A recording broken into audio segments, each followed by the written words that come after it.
سرکار غریب نواز رضی اللہ تعالیٰ عنہ کے آستانے سے جو فیض بٹتا ہے، اپنے اور غیر سب وہاں سے فائدہ اٹھاتے ہیں، سب لوگوں کو برابر فائدہ اٹھایا جاتا ہے۔ اسی لیے میرے عزیزو، یہ آزمائشوں کے دور میں میری صرف ایک ہی گزارش ہے، اپنا ایمان مضبوط کرو۔ یہ کا نام اجمیر معلیٰ ہے، جہاں اللہ تعالیٰ دعائیں قبول فرماتا ہے۔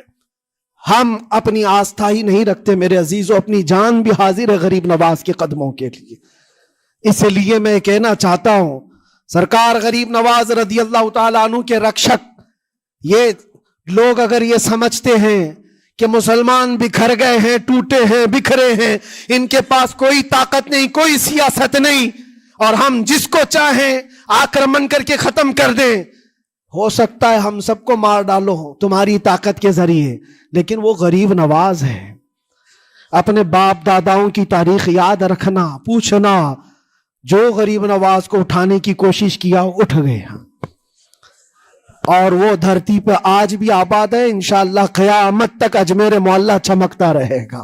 الحمدللہ وکفا وسلام علی حبیبہ المصطفیٰ، اما بعد فاعوذ باللہ من الشیطان الرجیم، بسم اللہ الرحمن الرحیم۔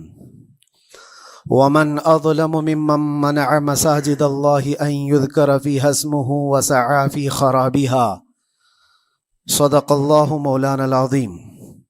بارگاہ رسالت میں آپ صلی اللہ علیہ وسلم میں درود پاک کا ہدیہ پیش کریں۔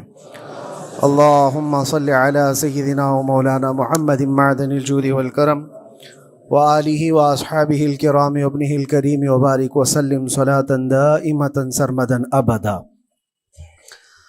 اللہ عز و جل قرآن عظیم میں ارشاد فرماتا ہے، اس سے بڑا ظالم کون جو اللہ کی مسجدوں میں اللہ کا ذکر کرنے سے روکتا ہے، وہ سب سے بڑا ظالم ہے۔ ومن اظلم ممن منع مساجد اللہ، اللہ کی مسجدیں، اللہ کا گھر اس کے ذکر پاک کے لیے ہوتی ہیں، اس کی عبادت کے لیے ہوتی ہیں، اور جو اللہ تبارک و تعالیٰ کے ذکر سے اور اس کی عبادت سے روکے، اللہ قرآن میں فرماتا ہے وہ سب سے بڑا ظالم ہے۔ میرے عزیزو، تاریخ اگر دیکھتے ہیں ہم تو ہر زمانے میں معرکہ حق و باطل ہوتا رہا ہے۔ باطل طاقتیں ہمیشہ یہ چاہتی ہیں کہ اللہ کے ذکر کو روکیں، کیونکہ طاغوت، شیطان جس کا ذکر قرآن میں ہے، وہ ہمیشہ سے یہ چاہتا رہا ہے کہ اللہ کا ذکر کرنے والوں کو روک دیا جائے، کیونکہ اس نے اللہ تبارک و تعالیٰ سے یہ وعدہ کیا، چیلنج کیا تھا، لَأَقْعُدَنَّ لَهُمْ صِرَاطَكَ الْمُسْتَقِيمِ، اے رب میں تیرے سیدھے راستے پر بیٹھ جاؤں گا، ثُمَّ لَآتِيَنَّهُمْ مِنْ بَيْنِ أَيْدِيهِمْ وَمِنْ خَلْفِهِمْ وَعَنْ أَيْمَانِهِمْ وَشِمَائِلِهِمْ، اور میں اس سیدھے راستے پر جو بھی گزرے گا اس کو کبھی سامنے سے آ کر بہکاؤں گا، کبھی پیچھے سے آ کر بہکاؤں گا، کبھی دائیں سے کبھی بائیں سے۔ اور اللہ تبارک و تعالیٰ سے شیطان مردود یہ کہتا ہے، وَلَا تَجِدُ أَكْثَرَهُمْ شَاكِرِينَ، تو تیرے بندوں میں شکر گزار بندے نہیں پائے گا۔ مطلب یہ ہے کہ ابلیس لعین مسلسل یہ کوشش میں ہے کہ اللہ تبارک و تعالیٰ کے بندوں کو اس کے ذکر سے دور کرے، اس کے شکر سے دور کرے۔ آج بھی وہ کیفیت ہم دیکھتے ہیں کہ سب سے زیادہ اللہ کے ذکر سے روکنے کے لیے جو شیطانی طاقتیں کوشش کر رہی ہیں، مگر میرے عزیزو یہ تمہارا امتحان ہے، تمہارا امتحان ایسا کہ کبھی یہ مت سمجھنا کہ تم خالی ہو، کیونکہ قرآن پاک اللہ تبارک و تعالیٰ 21ویں پارے میں فرماتا ہے، احسب الناس ان یترکوا ان یقولوا آمنا وہم لا یفتنون، کیا لوگ یہ گمان کر کے بیٹھے ہیں کہ وہ ایمان لے آئے تو ہم ان کو آزمائیں گے نہیں، یا ان کو چھوڑ دیا جائے گا؟ جو ایمان لایا ہوا بندہ ہے وہ آزمایا جائے گا۔ ایمان اگر تمہارے پاس ہے تو تمہیں امتحان سے بھی گزرنا ہی ہوگا۔ یہ ایمان کسی حلوہ پراٹھے کا نام نہیں ہے، کھا کر کے مست نیند سو جائے، پھر اسے اس دار فانی میں، اس دنیا میں امتحانات سے گزار کر کے اپنے ایمان کی کسوٹی کو دکھانا ہوگا۔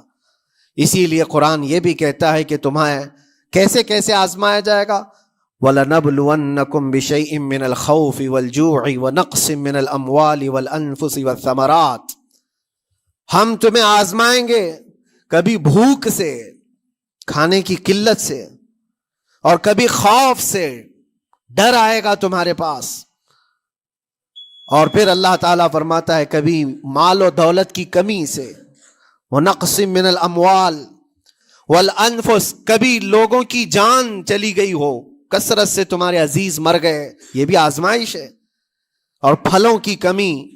اللہ تعالیٰ فرماتے ہیں یہ 5 چیزیں ہیں جو تمہاری زندگی میں آئیں گی اور تمہیں آزمایا جائے گا، اور ان کمیوں کے وقت تمہارا ایمان دیکھا جائے گا، تم کیا کہتے ہو۔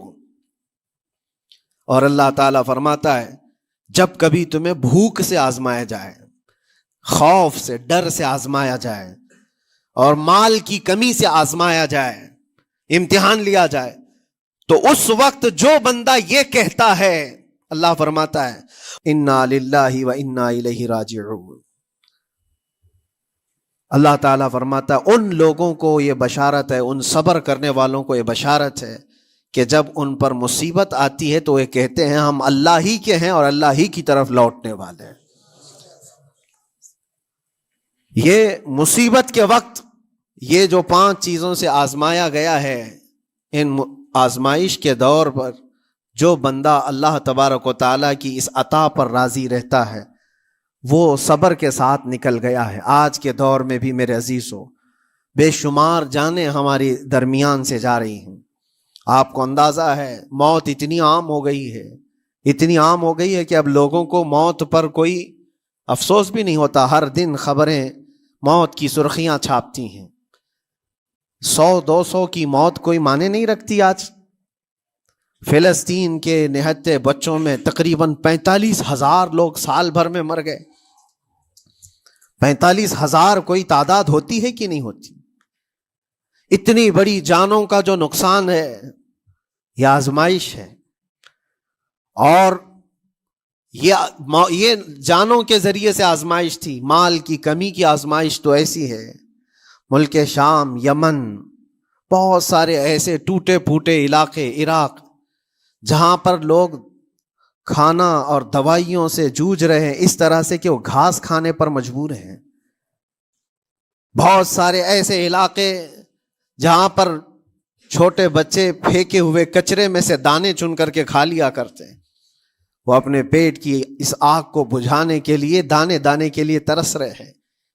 یہ بھوک کی آزمائش ہے، مال کی کمی کی آزمائش ہے، جانوں کی آزمائش ہے۔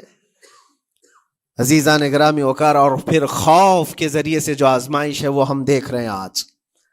خوف ظالموں کے ذریعے سے تم پر مسلط کیا جائے گا۔ ہر آدمی ڈرا سہما ہوا، ہر آدمی اپنے اندر ایک ڈر لیے بیٹھا ہے کہ نکلوں گا تو کیا ہو جائے گا۔ ان سب کے درمیان اللہ کی بارگاہ میں سجدہ ریز ہونے کا نام ایمان ہے۔ سب حالات ہوں گے اس طرح سے، اور انہی حالات کے درمیان جو بندہ اپنا سر جھکاتا ہے مولا کریم کی بارگاہ میں وہ ایمان والا ہے۔ آؤ اگر ایمان کی کمال کی مثال دیکھنا ہے تو کربلا کے میدان میں کون کون سی آزمائشیں تھی۔ بھوک کی بھی آزمائش ہے، پیاس کی بھی آزمائش ہے، جان کی بھی آزمائش ہے، خوف کی بھی آزمائش ہے۔ سب چیزیں ایک ساتھ کربلا کے میدان میں آئی۔ رسول اللہ کے گھرانے پر، اہل بیت پر وہ کیسا عظیم امتحان تھا جب وہ 72 لوگوں کا 82 لوگوں کا قافلہ بھوک اور پیاس سے جوجھ رہا ہو، 3 دن سے ان کے اوپر کھانا اور پانی بند ہو، اور ان شہزادوں کے ایمان میں ذرا برابر بھی فرق نہیں آتا۔ نہ ان کے ایمان میں، نہ حوصلے میں، نہ ہمت میں فرق آتا ہے۔ 3 دن کے بھوکے اور پیاسے باطل سے نپٹنے کے لیے کس طرح سے کمر بستہ ہے۔ یہاں تک کہ بھوک کی شدت ایسی تھی کلیجہ منہ کو آئے، 6 ماہ کا بچہ بھی روتے روتے زبان جس کی سوکھ گئی ہو، وہ ماں جو بچے کو دودھ پلاتی ہے اس کے سینے سوکھ چکے ہوں، دودھ ختم ہو چکا ہو ماں کے پستانوں میں، کیسی قلت ہوگی. پانی کا ایک قطرہ ان کے گھر تک نہیں پہنچ پاتا، ماں اپنے بچے کو دودھ نہیں پلا سکتی تھی. اس سے زیادہ کیا آزمائش تھی؟ یہ بھوک اور پیاس، یہ آزمائش. پھر جانوں کی آزمائش تو ایسی، اللہ اکبر، 56 سال کی عمر کا وہ شہزادہ عالی وقار، سیدہ کائنات فاطمۃ الزہرا کا نور نظر، امام عالی مقام سید الشہداء امام حسین رضی اللہ تعالیٰ عنہ، جب میدان کربلا میں لاشوں کو اٹھاتے تھے، کتنی لاشیں اٹھائی، کبھی بیٹے کی، کبھی بھتیجے کی، کبھی بھانجے کی، کبھی بھائیوں کی، کبھی عزیزوں کی. میاں ہم اپنے گھر سے نکلنے والے ایک جنازے کو اٹھاتے ہیں تو 8 دن تک ہمارے اندر سے ہوش نکل جائے. کوئی اپنے بچے کو اپنے ہاتھوں سے دفن کر کے دیکھے، پھر کیفیت پتہ چلتی ہے. امام حسین نے ایک نہیں اپنے لاڈلوں کی لاشیں اس طرح سمیٹی ہیں. ان کے جوان بیٹے علی اکبر کو جب شہید کر کے گھوڑے دوڑائے گئے تھے جسم کے اوپر سے، ٹکڑے الگ ہو چکے تھے، اس کو سمیٹتے ہوئے کون بیٹھا ہے؟ رسول اللہ کا نواسا. اور 6 ماہ کے بچے کو ہاتھ کے اندر ظالموں نے تیر سے ایسا مارا تھا کہ حلقوم پہ چلا گیا ہو. اور 6 ماہ کے علی اصغر کا خون جب امام حسین کے چہرے پر اچھل جاتا ہو، کسی باپ کے ہاتھ میں بیٹا وفات کر جائے اور پھر وہ لے کر کے خیمے میں آئے اور ادھر سے بلکتی ہوئی ماؤں کو اور بہنوں کو بھی دیکھے، ان میں بھی صبر کی تلقین دے. کبھی کبھار میں سوچتا ہوں اللہ یہ کیسے امتحانات سے گزرا تھا فاطمہ کا لال، کیسے امتحانات سے. بھوک اور پیاس کی شدت الگ، یہ جانوں کی شدت، جانوں کے جانے کا غم الگ، عزیزوں کی لاشوں کو اٹھانے کا بوجھ الگ. پھر اس پر 22,000 کا لشکر جرار سامنے، اس کا خوف لوگوں کے اوپر ڈالا جا رہا ہے. عزیزان گرامی وقار، یہ سب چیزیں کیا امام حسین کے قدموں کو ڈگمگا گئیں؟ کیا ان کے خاندان والوں کو بکنے پر مجبور کر دی؟ کیا انہوں نے سمجھوتے کر کے اپنا سب کچھ بیچ ڈالا؟ ایک خیمے کا بچہ بھی، خیمے کا ایک بچہ بھی امام حسین کا نکل کر کے آیا ہو تو مجھے تاریخ بتا دو. بلکہ تاریخ تو آج یہ کہتی ہے، سر داد نہ داد دست در دست یزید، حقا کے بنائے لا الہ است حسین. سر دے دیا مگر ہاتھ یزید کے ہاتھ میں نہیں دیا. حق تو یہ ہے کہ لا الہ کی جڑ کا نام حسین ہے. آج وہ امتحان قیامت تک کی تمہارے ساتھ ہوتا رہے گا، قیامت تک تمہارے ساتھ یہ آزمائش ہوتی رہے گی، کبھی بھوک سے، کبھی ڈر سے، کبھی جانوں کے نقصان سے. لیکن پھر تمہیں دیکھا جائے گا تم بکتے کتنے ہو، نکلتے کتنے ہو، ہواؤں کے پجاری کتنے ہیں، خواہشات نفس کو ماننے والے کتنے ہیں، اپنے کمفرٹ زون میں جینے کے لیے ایمان کا سودا کرنے والے لوگ کتنے ہیں. یہ آزمائش ہوتی رہے گی. میرے عزیزو، ایمان اس کا نام نہیں ہے کہ تم گھر میں آرام سے بیٹھے رہو گے اور کوئی امتحان نہیں ہوگا. امتحان تو ہوگا، آزمائش تو ہوگی. آج جو بھی حالات ہیں اس پر میں یہی کہوں گا، ایک بات ہو سکتا ہے کروڑوں مسلمانوں کے دلوں میں آج یہ نروس پن آئے، اتنے برے حالات ہوتے ہیں، اللہ ہمارے ساتھ ہے یا نہیں؟ اللہ ہمارے ساتھ ہے یا نہیں؟ ایمان ہمارا صحیح ہے یا نہیں؟ اسلام صحیح ہے یا نہیں؟ یہ شک بھی شیطان تمہارے دل میں ڈالتا ہے. کبھی تمہارے اوپر مصیبتوں کے پہاڑ ٹوٹ جائیں تو شک ڈالتا ہے شیطان تاکہ تمہارا ایمان ڈگمگا جائے. میرے عزیزو، مسلمان ہونے کا مطلب یہ نہیں ہے کہ تم صرف محلات میں جیو گے اور تخت و تاج کے مالک ہی رہو گے، ایسا نہیں ہے. ایمان والوں کو احد میں 70 جانیں بھی دینی پڑی ہے. بدر میں ان کے ساتھ جو معاملات ہوئے ہیں، فتح اگرچہ بدر میں ہوئی لیکن جنگ احد کا اگر منظر دیکھو گے، اللہ اکبر. وہ رسول پاک صلی اللہ تعالی علیہ وسلم کے شہدائی صحابہ جب احد کے میدان میں کھڑے تھے، 70 صحابہ کی ایسے جانیں گئی ہیں. اگر میں تفصیل بتاؤں تو بہت لمبا وقت ہوگا. ایک صحابی ہیں حضرت انس بن نزیر، پورے جسم میں ایک انگلی کے علاوہ کچھ نہیں ملا، کچھ نہیں ملا. شہادت کی ایک انگلی سے ان کو پہچانا گیا. حضرت سعد بن ربیع، یہ ایسے صحابی ہیں جن کا پیٹ پورا پھاڑ دیا گیا تھا اور 12 نیزے مارے گئے تھے. وہ سید الشہداء امیر حمزہ بھی تو اسی احد کے میدان میں شہید ہوئے، جن کو بھالے سے مارا گیا اور چیر کر کے ان کا کلیجہ چبایا گیا تھا.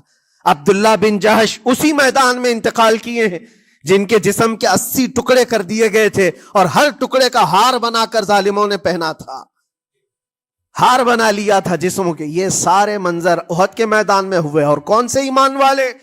وہ رسول اللہ کی اقتداء میں نماز پڑھنے والے، حضور پاک کے چہرے انور کو دیکھنے والے.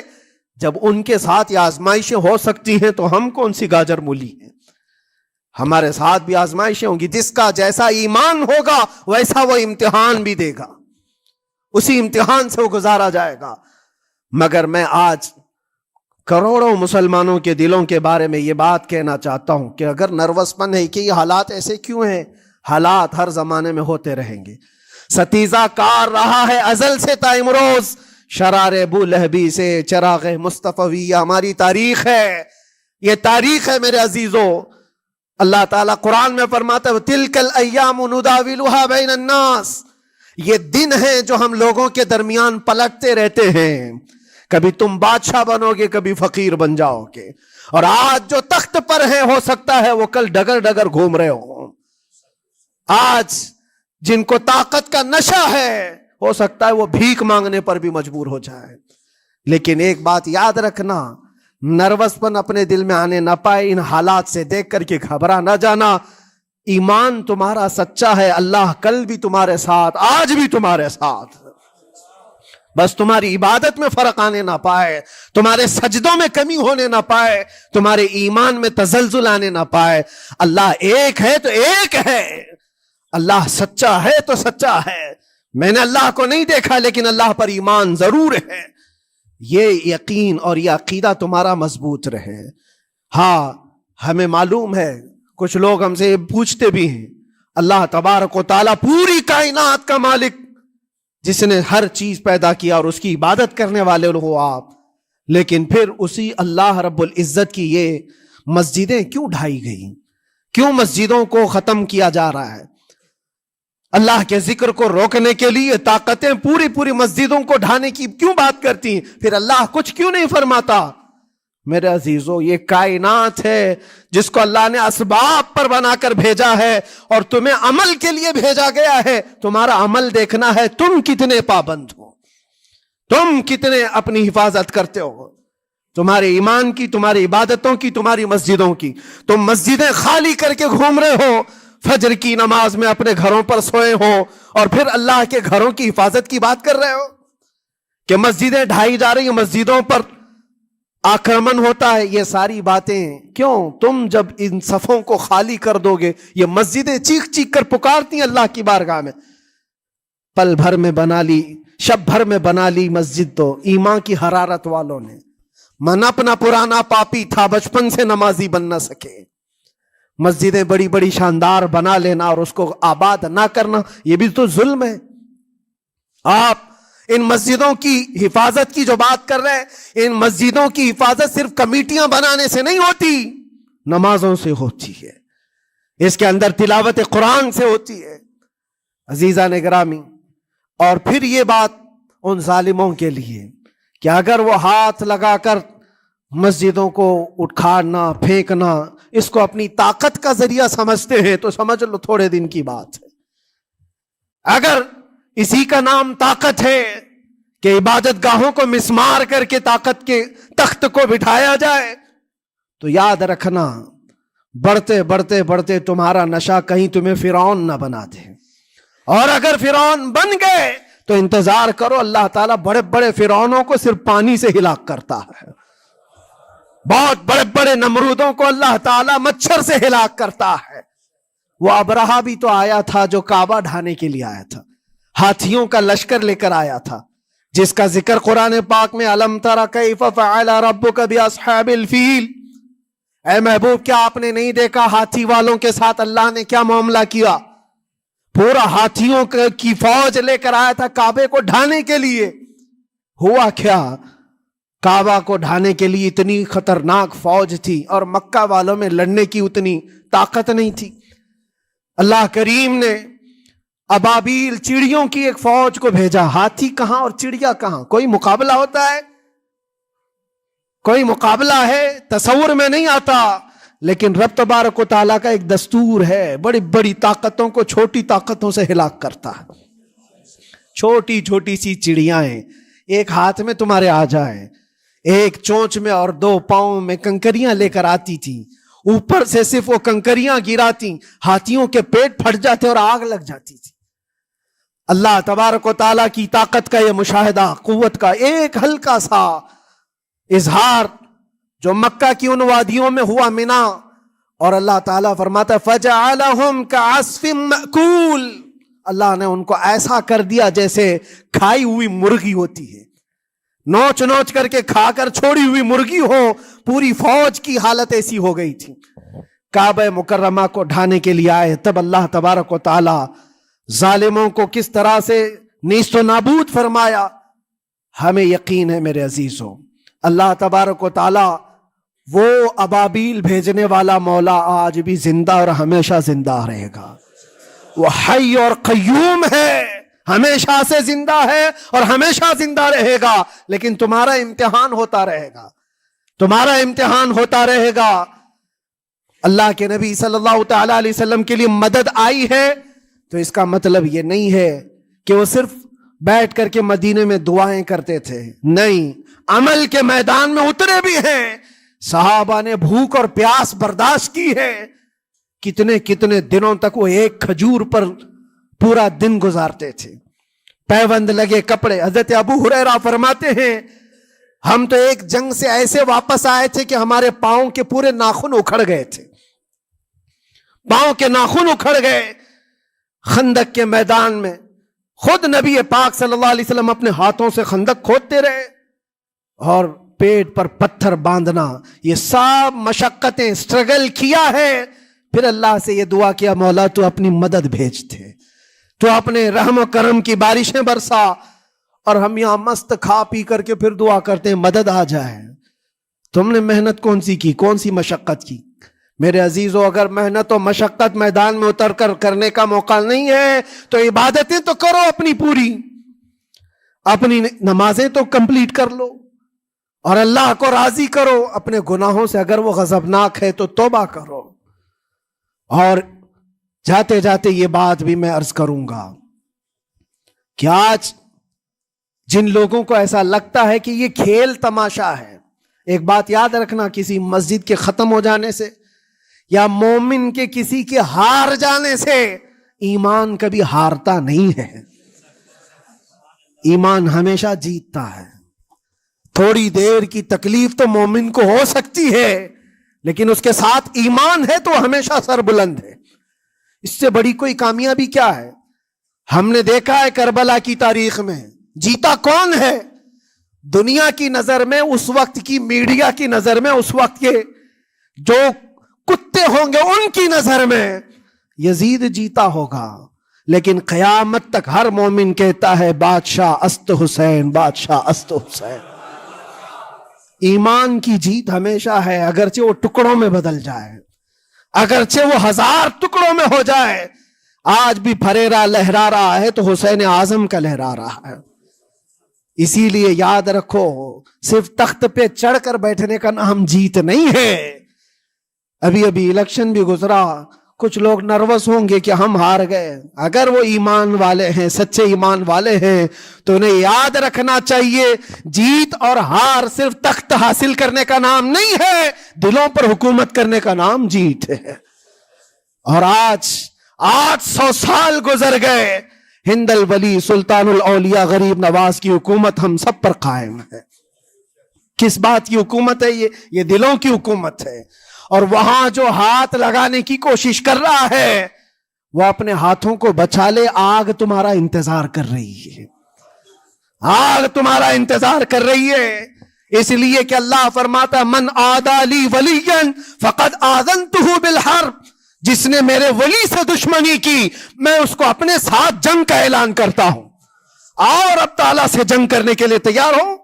اللہ کے ولی سے مقابلہ کرنا چاہتے ہو؟ اللہ کے ولی کو چھونا چاہتے ہو؟